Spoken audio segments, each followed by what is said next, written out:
Hey guys, welcome to Flowcast, a podcast by Flowout where we chat with successful entrepreneurs, freelancers, and other amazing professionals that are crushing it in their game.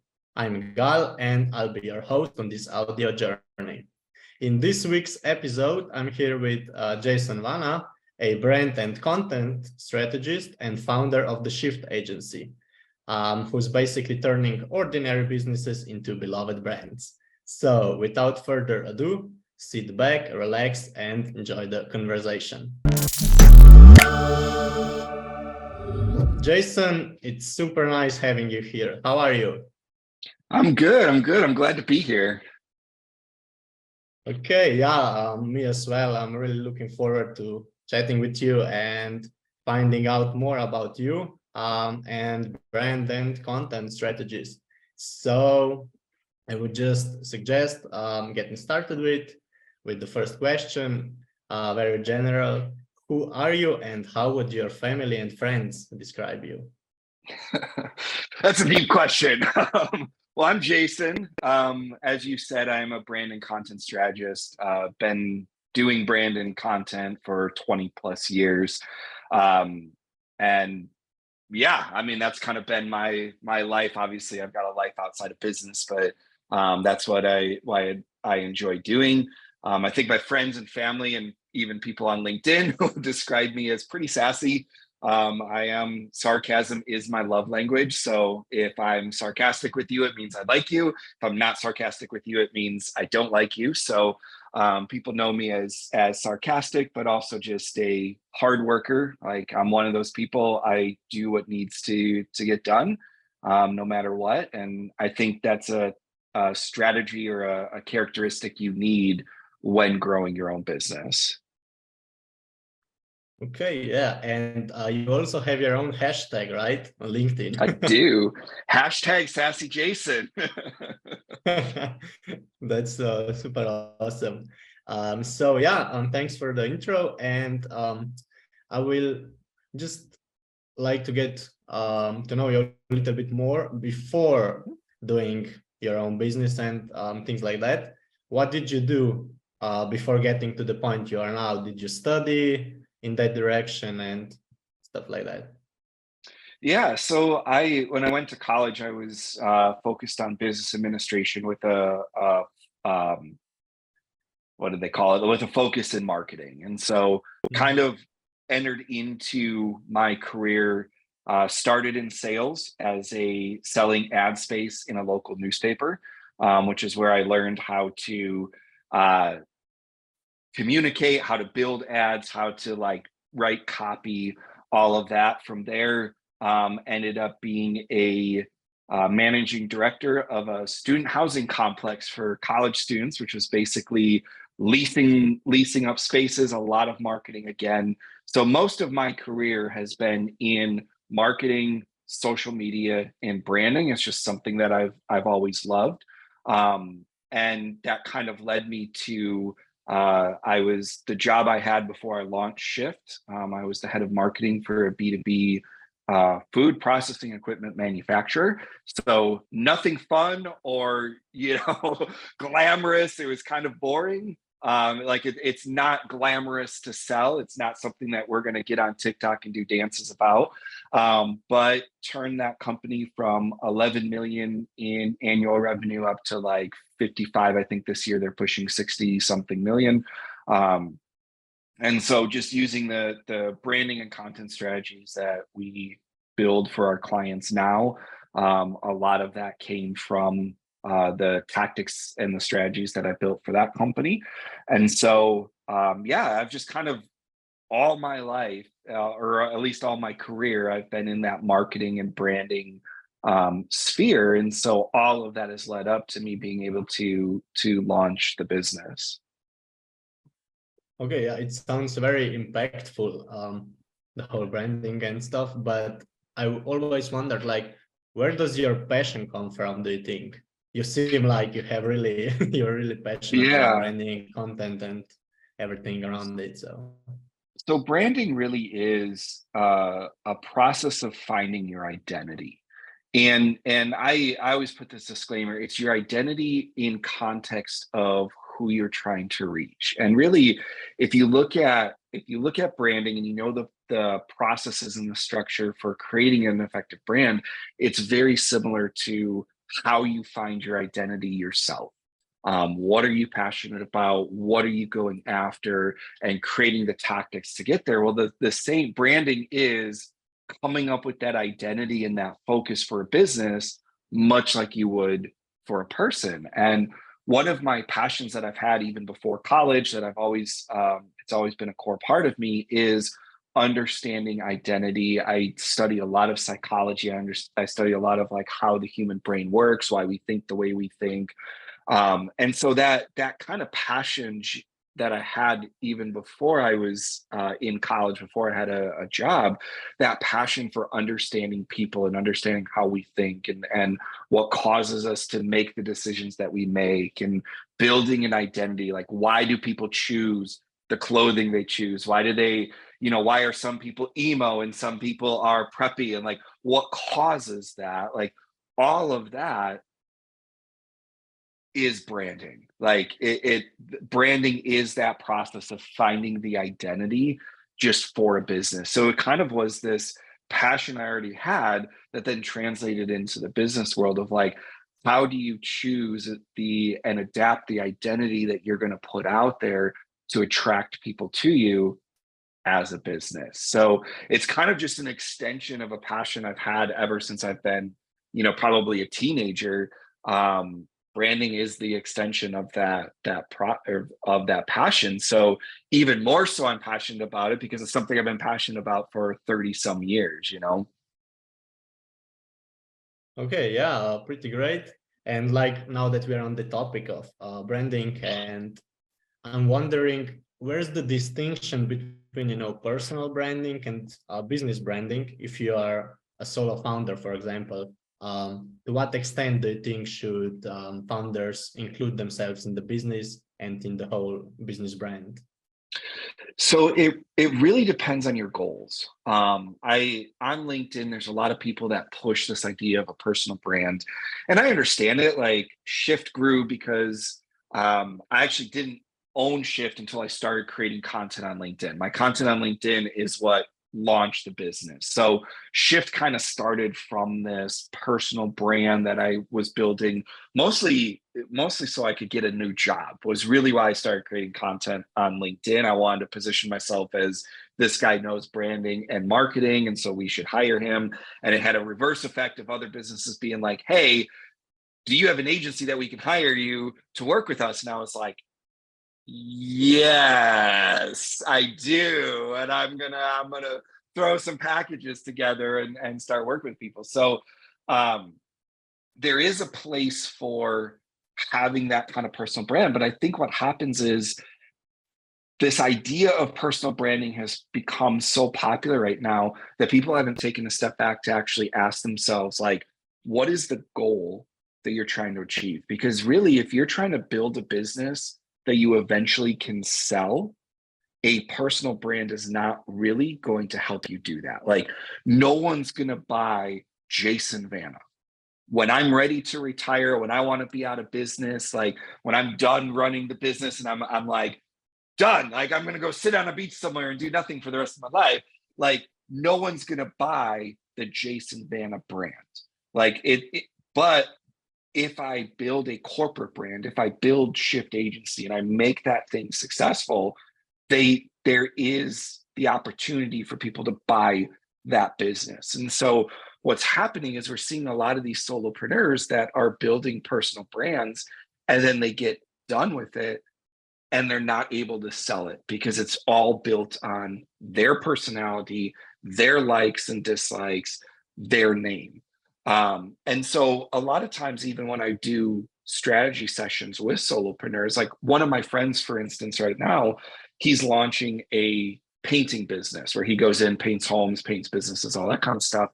And the advice I gave him was like, don't do what normal businesses or like what normal people like this do is they'll say, they use their name in it. It's Vanna Painting, it's Vanna Handyman. Like they use that. And I'm like, if you do that, you will never be able to sell it. Or if you do sell it, you're not going to get as much for it because you as the founder are going to be gone. You're the namesake, the reason people are working with it is gone. So they're going to buy it and they're going to know that they're going to see a revenue dip.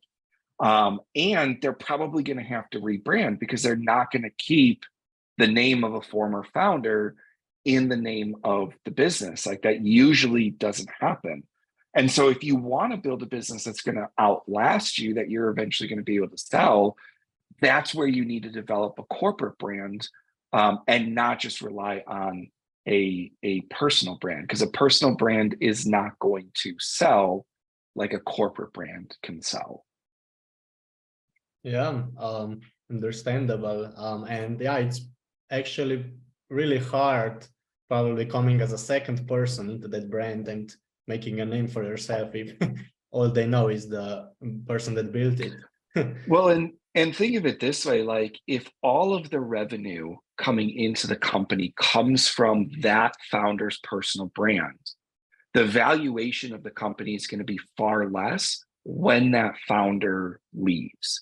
And so now I will say this, starting out, yes, if the founder has a solid brand and is bringing in revenue, that's awesome. Like that's where most companies start. It's based on the founder. But at some point, that transition needs to happen where it's not based on the founder, it's based on the corporate brand. It's how, like, if you look at companies like an Apple, Nike, McDonald's, like Walmart, like all the big companies that people look at, Tesla, and say, these are examples of like great businesses. None of them rely on the founder's brand. Now, Tesla might be a little different. Like people will make the argument that like people buy Tesla because of Elon, but Tesla was actually existed before Elon came in and did a takeover of it. And if Elon, like when Elon passes away, if Tesla doesn't have a solid Tesla brand, they're going to see a drastic decrease in revenue and valuation because what they hitched their wagon to is gone. Like if Elon somehow dies, gets imprisoned, like can't be creating content, isn't out there anymore, gets super sick and like has to like step aside as CEO and all that and isn't creating content anymore, Tesla is screwed. And like most people don't recognize that when they talk about this personal branding is, yes, there is a place for it, but if all of your business stuff is coming through a personal brand, that is a weak corporate brand. And that's going to leave you susceptible to massive drops in revenue. That's going to leave you susceptible to one person. And if that one person gets in a car accident and dies, business is screwed. And so starting with a personal brand is good, is okay. But like, if you have plans to grow this, if you have plans to scale it, if you want to sell it at some point, you need to build a corporate brand. Yeah, definitely. Okay, thanks so much for explaining this. Yeah. And yeah, let's just take a few steps back. You said you're working with a lot of businesses, turning them from ordinary to basically the only obvious choice for the people. So do you have like a brand strategy framework that you maybe rely on or something like that? How does that work when you start working with someone and then to the end point? So brand strategy is pretty, like a lot of brand strategists are going to use a similar framework because it is identity creation. It is understanding who you're going after, how you're trying to position in the marketplace. And really, it doesn't matter what industry, what business, what you're trying to sell. The process to build a brand is the same. The nitty gritty is going to be different. The tone and voice you use, the colors you use, all that kind of stuff may be industry specific, but the process isn't. And so when you're out to build a brand, and I would even say this is true for a personal brand as well. Most personal branders don't do this. They just start creating content and hope something comes around. But really the process of creating a brand is the same. One, and this is just how we do this process. Some others might like do it in a different order, but these are all the steps that you kind of need to go through in order to create a brand. One, you need to research the market, the competitors, and your ideal customers. Positioning is all about the place that you're going to hold in people's minds.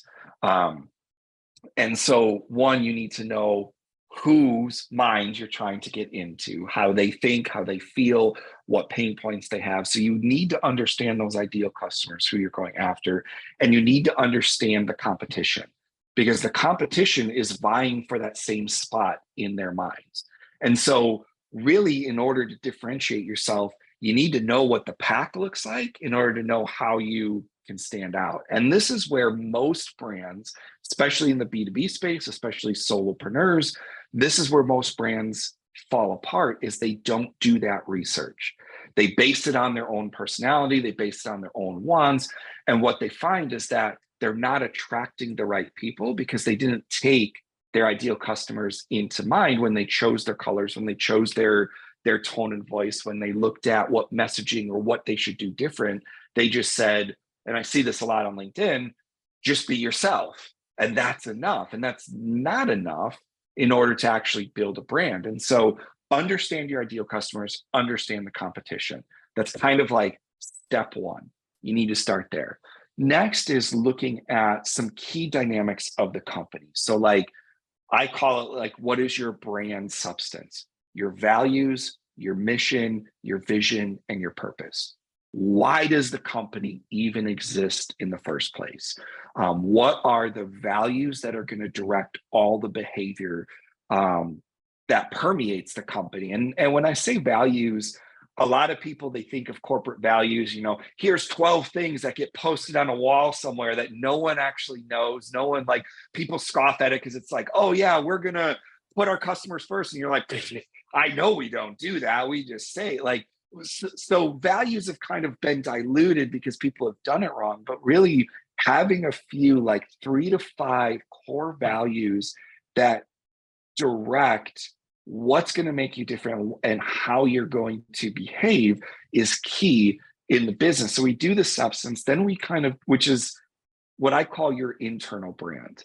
It's the stuff that, like, yeah, I know in the B2B space, a lot of people will like put their values on their website and they're like, oh, look at how great we are. And really, values aren't for your website. Values are for directing employees, directing how you're going to act, how you're going to like roll things out. Like, it is an internal direction, not an external message. Now, you can use it externally if your ideal customers care about it, but it's an internal brand. Once you have that down, then it's time to figure out your position. This is where you're going to do an even deeper dive into your competitors. You're going to do a lot of interviews and research on your ideal customers, asking them very specific questions about your offer, about why they choose you. And then you're going to figure out what actually makes you different. What I say it this way, what is the thing that you're going to hang your hat on is like, this is why you should buy from us. And it's not, we're going to generate revenue for you. It's not, we're going to make your life better. It's what is that very one specific thing that you can permeate throughout the entire company so that people feel this difference. From there, then we work on what would be like how you express your brand in 2 parts. One would be verbal.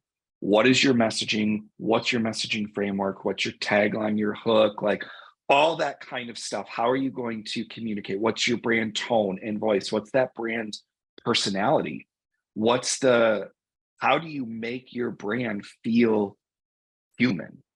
What are the characteristics? What are the brand opinions? What's the brand voice? How is the brand going to dress? How's the brand going to portray itself? So in normal identity, like what we would do for ourselves, it's like, what kind of clothes are you going to wear? What kind of glasses are you going to wear? How are you going to talk? Are you going to be sarcastic? Are you going to be dry? Like what is going to come out of you and shape you so that people get an understanding of who you are just by looking at you and hearing from you. So we do that verbal, what's your personality? We do that verbal expression, and then we do the visual expression. logos, fonts, colors, templates, all that kind of stuff. And that's kind of what builds out a brand, because a brand, and this, I think this was a question that you were going to ask anyway, so I'm going to jump ahead, but a brand really is, like, people think that's a brand, and that's not. All of that, logos, fonts, colors, messaging, your core values, your identity, all of that is a strategy. A brand is the gut feeling that people have about your business, your product, whatever it is you're branding. It's a gut feeling that they have. And if you think about the gut feelings that you have in your own life, when you come to a circumstance, you meet someone and you get that gut feeling is determined based on everything. How they act, how they talk, whether they look at you in the eyes or not. Like, it's kind of the full package that develops this gut feeling.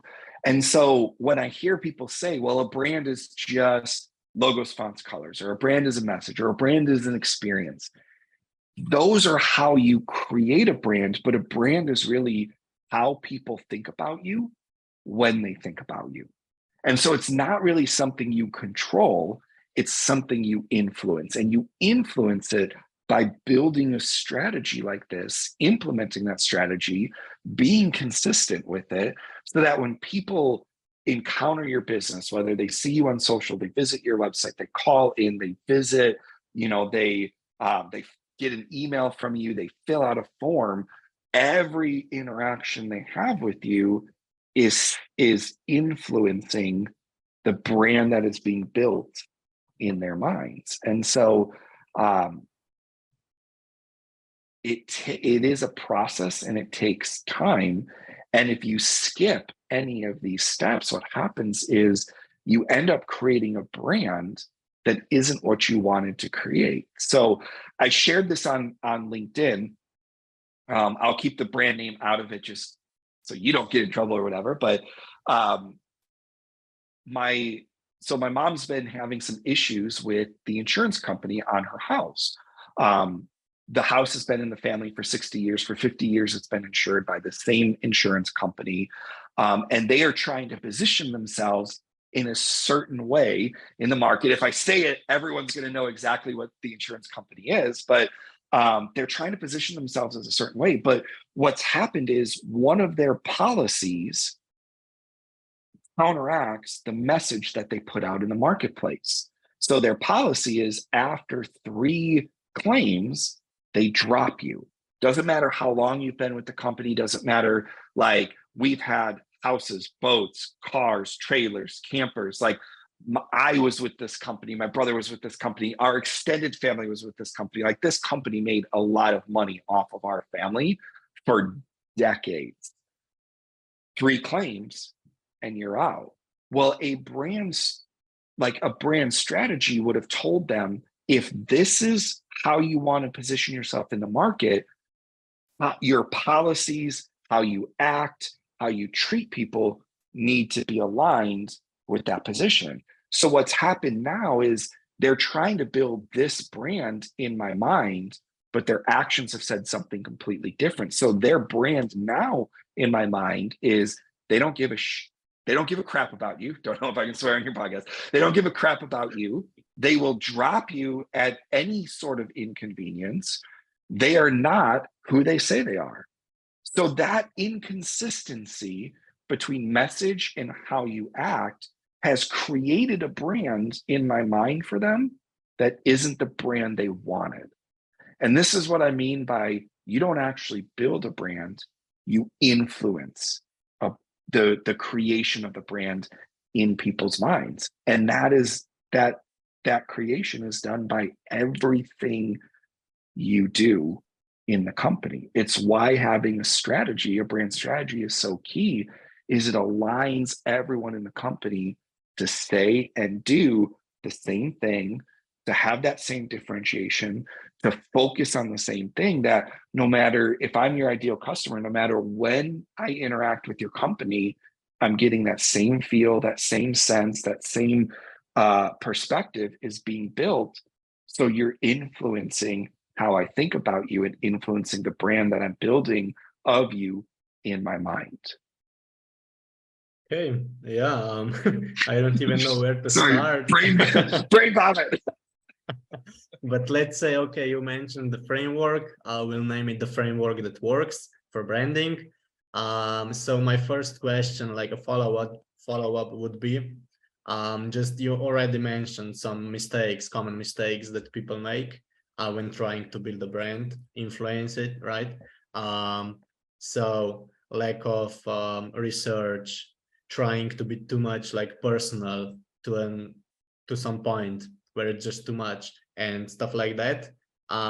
So are there any other mistakes that brands usually make that it's just a big no? I think there's two big mistakes that I see a lot, especially in the B2B space. One, they don't really know their ideal customers. They're not doing interviews. They're not like social listening on social media and all that. They're not really paying attention to the information about their ideal customers that would direct how they act. So what I mean by that is a lot of businesses will have a demographic breakdown of their ideal clients. They know what kind of businesses they're from. They know like the job titles, they know the income, like all of that kind of generic stuff. But that stuff doesn't lend to what's the personality that you should have as a business? What's the messaging you should have? What colors should you use? Because colors evoke emotions. And so if you choose the wrong color, you might want, like, I'll use this example really quick. We worked with a client that their brand was more of a, we're a helper, we're behind the scenes, we come alongside our clients who are the real ones, doing the work, and we want to promote them. We want to be behind the scenes. And their brand colors before they started working with us were peacock green and purple. And I'm like, these colors are saying you're flashy, you're out in front, you are the one with the spotlight on you. Like, it's peacock colors. Think of a peacock. And they're like, oh, yeah, that doesn't align with who we are. And like, they pick those colors because they like those colors. And I see that kind of stuff happen a lot. They don't know their ideal customers. And so they just randomly pick stuff and it doesn't attract. And so you have to know, and I will harp on this a lot, like every time I'm on podcasts, it always comes back to this. You have to know your ideal customers. What do they like? What do they not like? What are their pain points? And I don't just mean like a minor inconvenience. Like, there are some businesses that have built themselves on a pain point that no one cares about. Like, I run a business. There are pain points in my business, but they're not painful enough for me to actually put money to or energy to fix yet. And so you need to understand, what are the pain points that are so painful, or how do you make that pain point so painful that your ideal customers like, take my money, I need to get this solved. And most companies don't know that. They just come up with, well, we think their pain is this. Well, is it really? So understanding their motivations, what are they after? What's the ideal outcome they want? What's the experience they want? In the B2C realm, especially with Amazon, we have been conditioned to like expect things in 2-day shipping or less, to be able to like quickly scroll, get exactly what we want, the questions we want, hit click, and have it given to us. B2B, it's like, well, you have to set up 5 phone calls with us, and we're not going to put our pricing on the website. You have to actually call in and talk to us so we can give you price. Like, it's so backwards that if they actually talk to their ideal clients, they'd find out, well, yeah, I want it as simple to buy from you as it is from Amazon. Well, that means you have to restructure your whole sales process if you're going after these people. So understanding your ideal customers would be like key number one. I think the second main mistake that businesses make is they don't actually create a strategy. They just come up with some colors and a logo and think that's enough. And so what happens then is you get on their website and you get on their social media and you talk to their sales team and you get emails from them, and it's a different message on every touch point. They don't have a clarity of why should you buy from us. So they just throwing stuff out there, trying to see what works. They have a web development team write the copy for their website. When that web development team doesn't know their brand, doesn't know what sets them apart, they're just trying to fulfill a contract, and they just write what they think is going to work. And so you have these B2B brands then that have built this presence that is so inconsistent.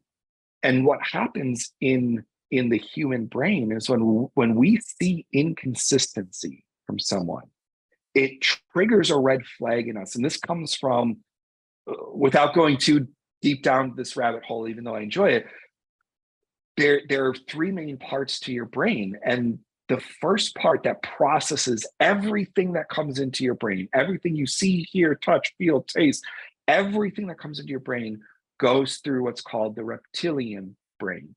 That's the part of the brain that filters everything. So it's why you can walk down the street and see 100 billboards and signs and ads and remember none of them. Your brain says it's not important. The reptilian brain says it's not important. Filter it all out. It's not going to be remembered. And what happens is when someone interacts with your brand and there's major inconsistencies, that reptilian brain sets up a red flag that says there's something wrong here. Don't trust it. And so by not building out a brand strategy, by just throwing stuff out there and trying to see what works, and website says one thing, your sales deck says another, and you're saying another in email, what's happening is you're in the minds of your ideal customers, a red flag is going up of well, your website says this, but you're saying this. And it's not a conscious thing. It's all subconscious that they're noticing these inconsistencies. And it's why they hesitate. It's why they're not ready to buy. It's why they're well, I need this, and this from you, is because there's a red flag that went up in their brain that says this person or this company, this brand is inconsistent, which means I can't trust them. And so Lucid Press did a study on brand consistency. And what they found is if you are consistent with your brand across all platforms, the same message, the same look, the same tone and voice, that alone, nothing else changes in your company, that alone will cause a 23% increase in revenue, because people will trust you when they see that consistency. Most brands, most companies don't go to that level with their brand. They get a logo, they get some colors, they may get a message, but then they throw anything out there that they want. They don't actually stay consistent to it. They don't have a strategy. They don't have a plan in place. They haven't communicated all of this to their employees. If it's a bigger company, it's usually the marketing department that builds the brand. And so it's all colors and messages, but the sales team is saying something completely different. That you might as well not have invested in a brand, because you're not actually implementing it. You're just putting some nice colors on a website and some messaging on a website, but everything else says something different. And that is going to ruin the brand that people are building of you in their minds. Wow, yeah, definitely a lot to think about. You're just throwing things out there. But yeah, basically to summarize, I guess consistency and branding is everything, just the scope of it. It's huge. Yeah. And yeah. I've used this example before too. Branding, it even goes down to if you have a physical office that clients come to, or a physical store, how often you empty the waste bins is a brand. Because if you think about it, if brand really is a gut feeling, if I walk into your business and I see your trash cans are overflowing, that subconsciously tells me you don't have your crap together. You're not even able to empty out garbage cans. How am I supposed to trust you with $20, $30, $50, $100,000 when you can't even take care of a garbage can? And so now that's an extreme example. My brand strategies don't tell you empty your garbage can. But like the point I bring that up is that every interaction impacts the perception people have of you. And most companies don't think of all of those little things, like what's the tone and voice when I call into your business and you have a receptionist that answers. If that receptionist sounds rude, you built a perception of your brand in my head. If you like send an invoice out and expect it paid the next day, and then you start hounding me every day after that, that tells me something about you. Like if you make it difficult for me, I have had I was trying to, this was when I was working at my job before I started Shift. I was vetting out some SaaS platforms for a document, like PandaDoc and or stuff like that. And I forget which company this was, but like I was trying to get a simple answer from them. And their website said, this is a custom price, contact us so that we can get you a price. So I contacted them. I had to do 3 online chats, 2 phone calls, and get 5 emails before someone at that company could give me the price on something that their website says, contact us and we can give you that price. Like no one that I talked to understood that pricing. Well, right there and then it's like, if you can't even give me the price, you're making it so difficult to buy from you. Using your product's going to be horrendous. If I can't even get a price, if you can't even get me to buy from you, using it is going to be horrendous. And so every little detail matters. Yeah. So you're definitely like, nope, not going Yeah, we there. did not go with them. I was like, no. they sent me to an AE, or I forget the structure, but it was like, no, it was a BDR who then sent me to an AE who then was like, well, I don't know, I have to talk to my manager. And I'm like, you're literally the sales team and you can't give me a price. Like, what are you doing? I was like, my business would be folded if I ran it this way. Yeah, it's like something similar with all the bureaucracy in some states and across the world as well. But yeah, I love how you're basing everything off examples. So I want to actually go back to the insurance company and ask you this. So as you are running a shift agency, you come across a lot of businesses, and they are probably not all just starting off with branding. How would you like, let's say, fix the branding this insurance company portrays, influences? Is it ever like too late? You're just like, no, I mean, nothing we can do here, or how would you solve a problem that's that far? Yeah, and so that I'm glad you asked that, because for most companies, it's going to be more this situation. Most companies, when they start, they don't invest in brand because they see it as fluff. They see it as an expense. They don't really understand that if you get the brand stuff down right, your sales cycle gets shorter. You're coming to market with the right message, so you're going to attract people faster. You make more money faster with a brand strategy.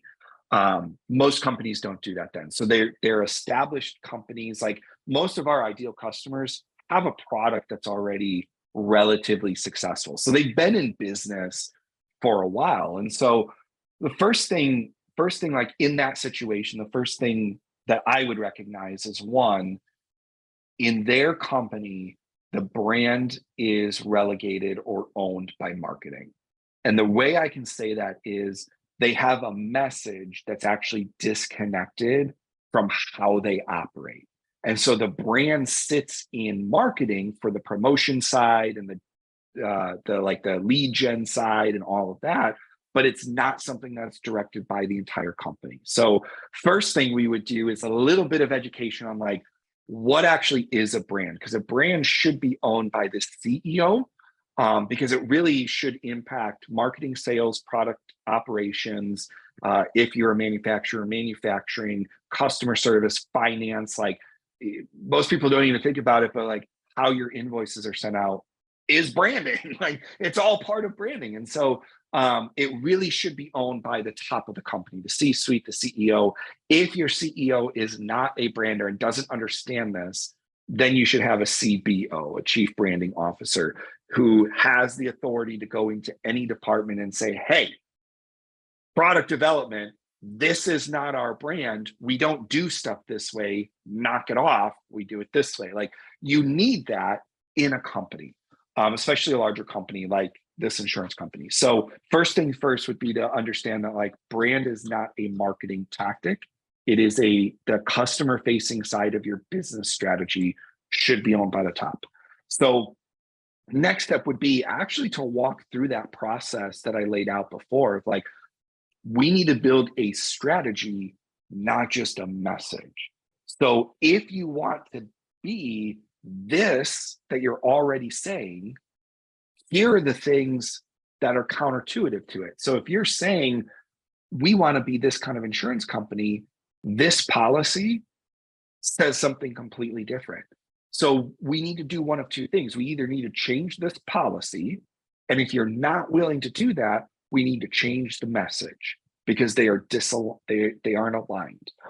Now, typically, when companies come to us, or even if it's not us, but when they're looking for brand strategy, most companies in that state, they understand that there could be a big change in what they do. So one of the things I tell our prospective clients is that, like, and I guess I should rephrase it this way. Usually when our ideal customers come to us, they are in transition.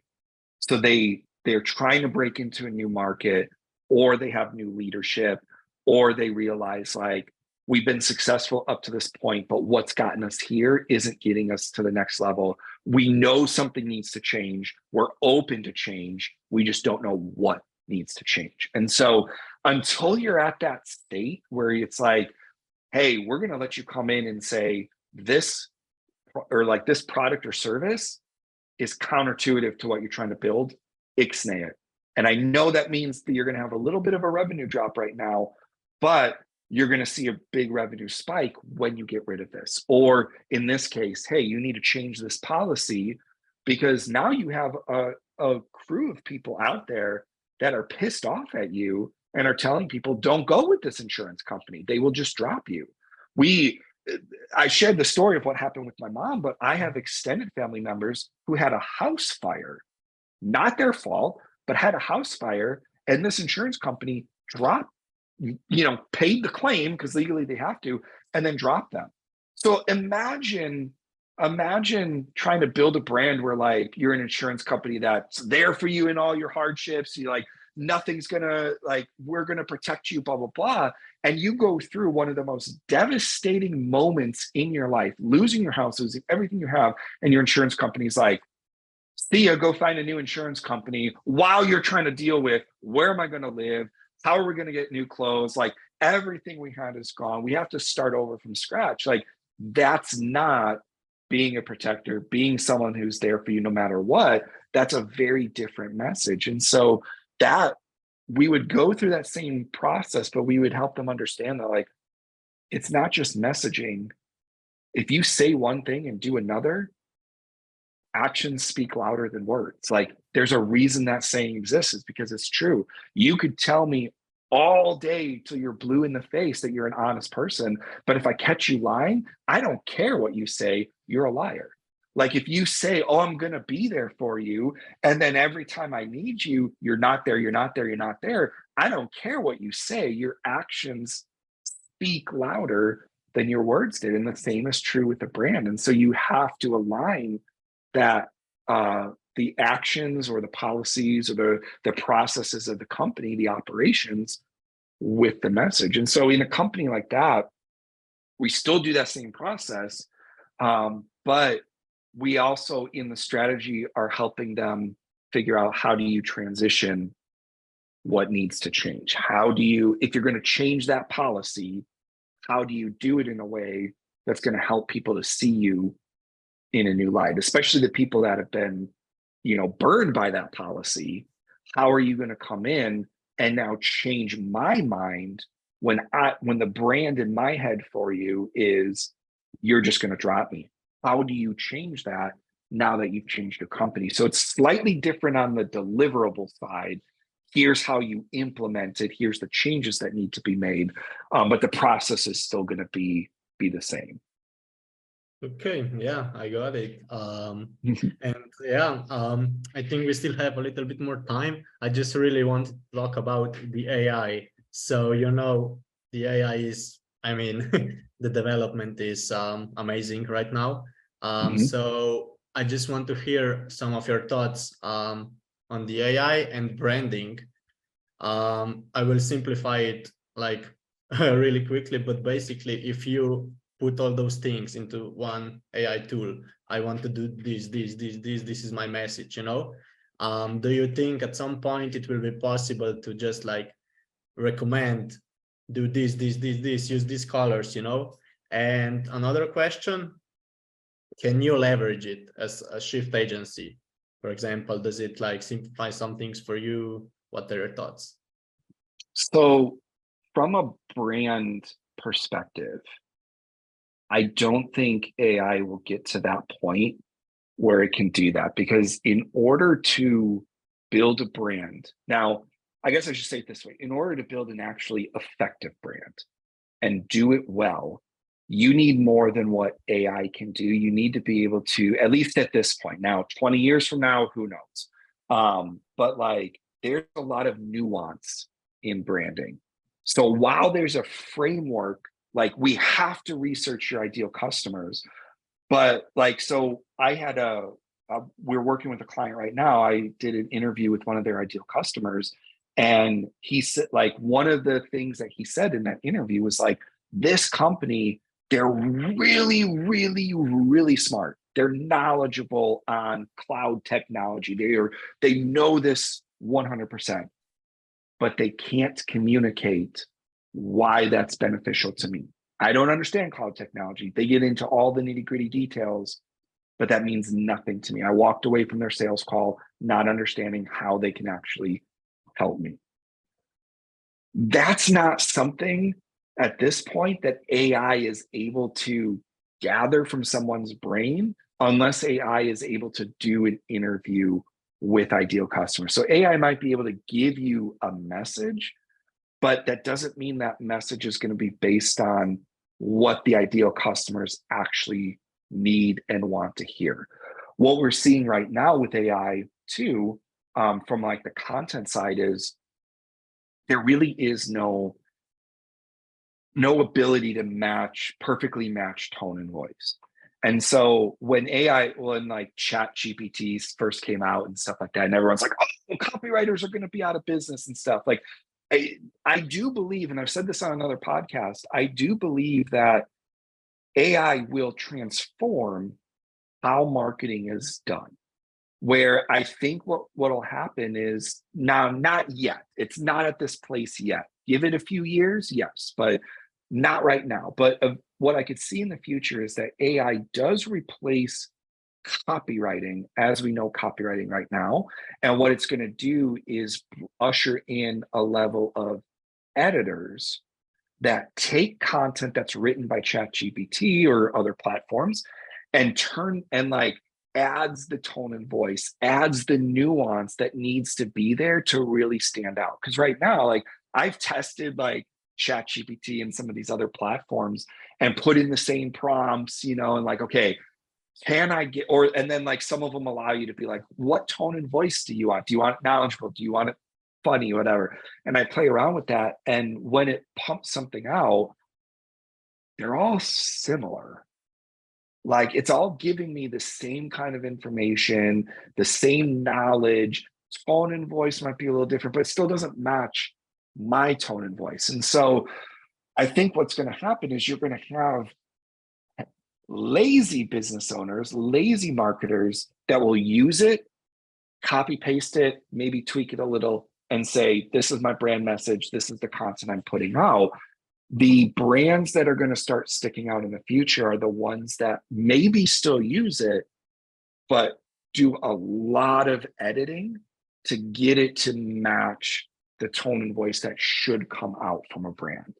From a brand perspective, I don't think AI is definitely not at the place to understand the nuances, to research competitors at the level that you need to research in order to build a brand strategy.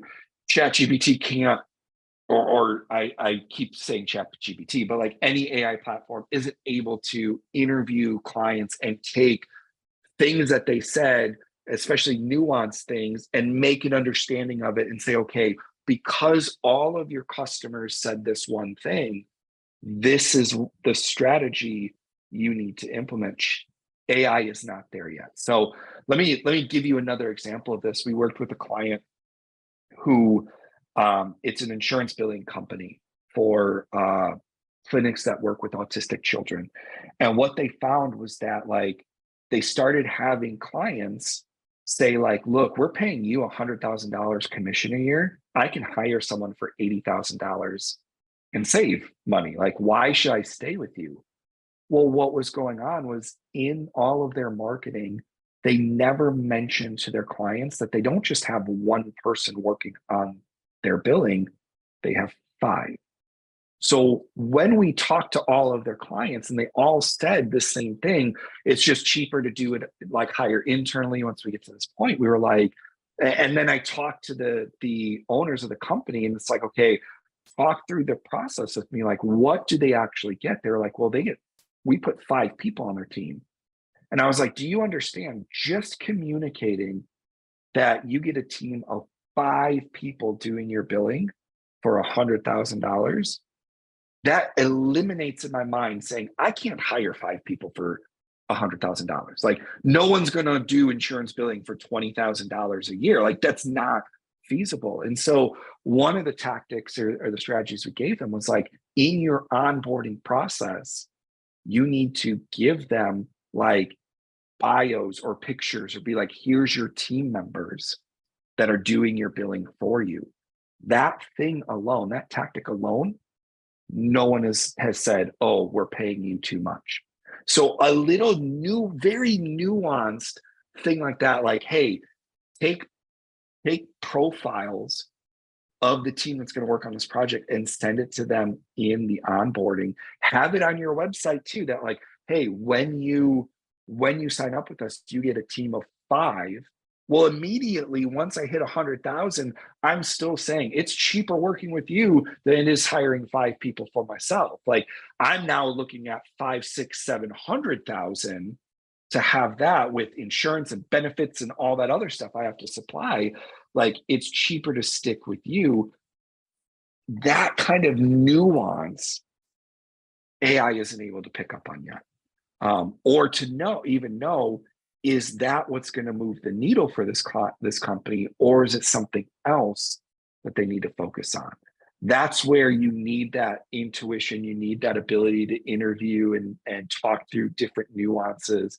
And right now, AI just is not at that place. Give it 20 years, maybe, but I would need to see AI actually interview people before I would say like, yeah, it could replace a brand strategist. At this point, like, yeah, you might get a message that you could stick on your website, but there's no guarantee that message is actually based on what your ideal customers need to hear because you haven't interviewed them, you haven't talked to them, you haven't dove deep into what they need, want, or desire.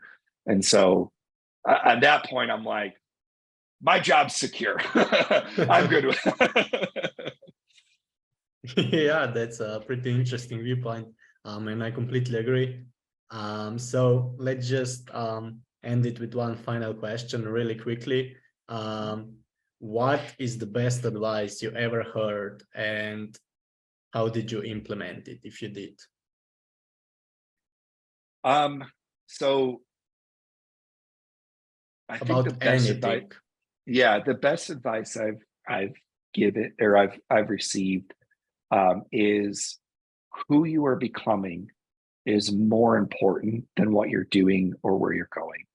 And I think in life, what happens is we always focus on, well, I want to do this, I want to go here, I want to, like, it's this goals. And what happens is we tend to forget to develop our character, to develop like who we're actually becoming. And this is true for life, and it's true for business as well. Focus on who you're becoming as a person, as a brand, as a business.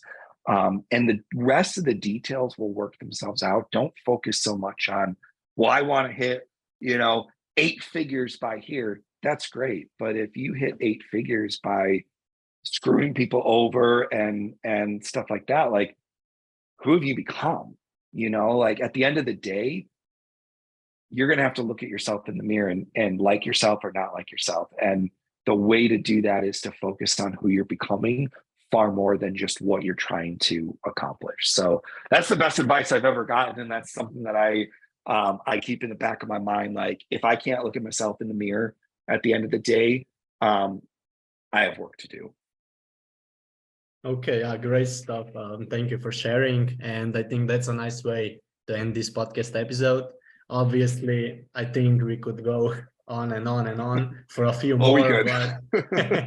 But yeah, so far, I really hope that you join us some other time. We can talk about some more of brand content strategies, or AI, maybe it will develop by then. But yeah, so thank you so much for joining Flowcast. It was amazing talking to you, and I guess we all have learned so much from your advice, your tips, and so on. Thank you. Well, thanks for having me. It's been fun.